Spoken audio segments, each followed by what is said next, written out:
कुछ मूवीज होती हैं जो कि पूरे सिनेमा को बदल कर रख देती हैं और उनको सालों तक याद रखा जाता है। 2017 में ऐसी एक मूवी बाहुबली 2 आई थी और अब 2022 में KGF 2 आई है। इस वीडियो में आज हम जानेंगे KGF 2 के ही बारे में कि आखिर ऐसी कौन सी बातें हैं जो कि KGF 2 मूवी को एक एपिक एक्सपीरियंस बनाती है। आखिर कैसे एक फिक्शनल स्टोरी होने के साथ ये मूवी कैसे रियल वर्ल्ड से कनेक्ट करती है। So let's get started.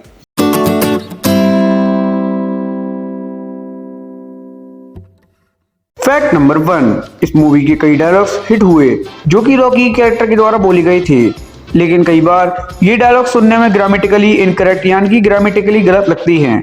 For example, violence violence violence, I don't like it, I avoid, but violence likes me. जिसका कि एक ऑब्वियस रीजन है कि इस KGF मूवी में जो मेन कैरेक्टर है वो रॉकी का है और हमें पहले ही मूवी में दिखाया गया था कि रॉकी पढ़ा लिखा नहीं है और वो इतना ऊपर केवल अपनी काबिलियत व निडरता के दम पर पहुंचा है। इस मूवी में रॉकी के हिट डायलॉग खुद सुपरस्टार यश ने लिखे हैं एंड ये हमें दिखाता है कि यश रॉकी के कैरेक्टर से पूरी तरह जुड़ चुके थे। फैक्ट नंबर 2, KGF की अब तक 2 मूवीज आ चुकी हैं, ये तो सबको ही पता है एंड उन दोनों मूवीज में हमने रॉकी को हैमर का इस्तेमाल करते हुए देखा है as a weapon. For example, जब रॉकी अधीरा से लड़ रहा होता है तब एंड में वो अपना हैमर ही निकालता है। वैसे तो हैमर मूवी की माइनिंग थीम को पूरी तरह मैच करता है, लेकिन अगर मूवी के मेकर्स की माने तो उन्होंने इसकी इंस्पिरेशन WWE के स्टार लेजेंड ट्रिपल एच से ली है, जो कि अपने अपोनेंट्स पर हमला करने के लिए हैमर का इस्तेमाल किया करता था। फैक्ट नंबर 3, KGF एक फिक्शनल स्टोरी है, लेकिन अगर हम ध्यान दें तो कई इंसिडेंट्स रियल लाइफ घटनाओं से इंस्पायर्ड हैं।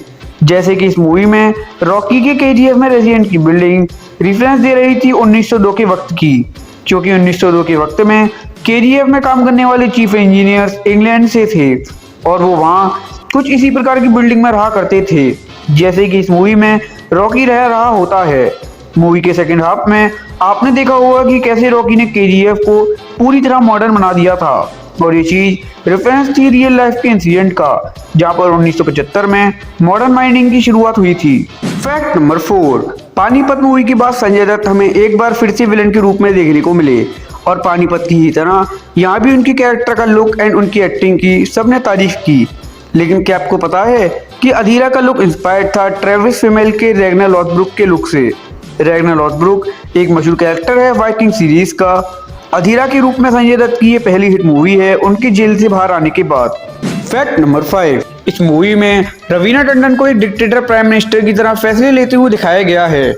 अगर रियल लाइफ की बात करें तो 1980 से 1990s में इंदिरा गांधी इंडिया की प्राइम मिनिस्टर थी और लोग उन्हें भी डिक्टेटर कहा करते थे। लेकिन अगर इस चीज पर रवीना टंडन की माने तो उन्होंने कहा कि इस मूवी में इंदिरा गांधी के बारे में कुछ भी नहीं है, ना ही मेरे कैरेक्टर का लुक उनसे इंस्पायर है और ना ही मेरा कैरेक्टर और ना ही हमने इससे कुछ रेफरेंस लिया है। ये फिल्म 80s के टाइम पर बेस्ड है, इसलिए मैं इस फिल्म में प्राइम मिनिस्टर बनी हूँ। फैक्ट नंबर 6, KGF के मेकर्स ने पहले KGF की स्टोरी के 2 पार्ट अनाउंस किए थे, लेकिन पहली मूवी के बाद इस फ्रेंचाइज की आग इतनी बढ़ गई कि KGF 2 के पोस्ट क्रेडिट सीन में हमें KGF 3 का रेफरेंस मिला।